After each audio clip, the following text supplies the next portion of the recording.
to show a quick view of the few updates which are there in Odoo 19 version. So for making the Odoo 19 website more customizable and responsive, there are few updates. So let's check it. So in website, I will move in our shop page. Now the views, the view of the product, we can see there are more customization enabled. So for that we will click on edit and we will click here. So there is a product design option. Here there is a list of designs which we can select. Till Odoo 18 there was only two design available, of grid and of table.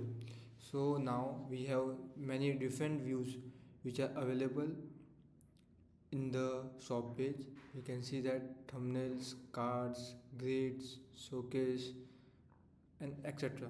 So using this we can customize the shop page of Odoo 19 website, and also there are many more options which we can see.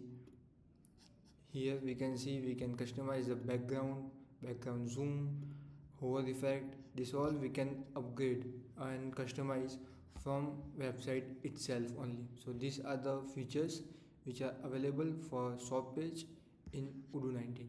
Thanks.